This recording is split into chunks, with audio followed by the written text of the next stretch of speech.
One thing that I absolutely love is getting into the holiday spirit. So right now is kind of an exciting time for me because obviously we're getting closer to fall, and you get that holiday run of Halloween, Thanksgiving, and then Christmas. And I absolutely love this time of year because you can really feel people getting into the holiday spirit. The leaves are starting to change colors, the weather's getting colder. Halloween is a big thing, especially at the University of Illinois.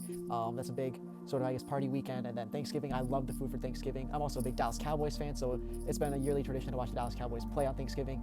And then Christmas is so cool. Snow is coming down. People are putting up Christmas lights, Christmas trees, the whole shebang. But the point is, I absolutely love holidays. I love getting into the holiday spirit. But something that I've heard more and more frequently, especially as I've gotten older, is that Christmas just doesn't feel like Christmas anymore, or the holidays just don't feel as special as they did when I was a kid.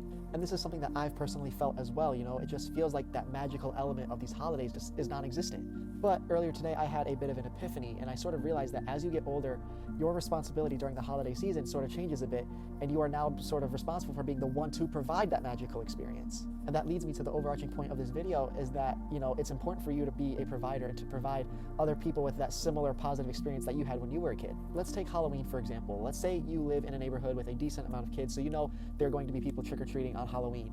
It is your responsibility to, put up good lights, put up good decorations, give out candy, so that you can provide these kids with that same magical experience that you had when you were a kid trick-or-treating. Even if you don't feel like spending the money to go out and buy decorations or go out and buy candy, or you feel like you don't have the energy to put up the decorations, you need to sort of just put that all aside and realize that you're doing it to help provide this experience to other people that is so special and so important. Part of being a provider is being willing to sacrifice what you feel like doing or what you want to do in order to give other people a really good or a really positive experience, similar to the one that you had when you were a kid. So I not only want you to take this logic and apply it to this upcoming holiday season, but also just apply it to your life as a whole. Be willing to provide, be willing to sacrifice a bit of yourself in order to provide people with a positive experience. This can be through something just as small as donating old clothes to charity. Yes, it can be a bit of a hassle to go through all your clothes and take them to a Goodwill or a Salvation Army, whatever, but there's somebody out there that will greatly appreciate, finding these clothes that you don't really have a use for currently.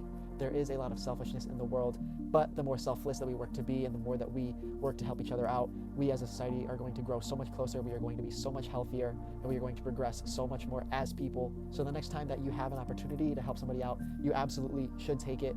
If you made it to the end of this video, I appreciate it. Stay positive and stay safe.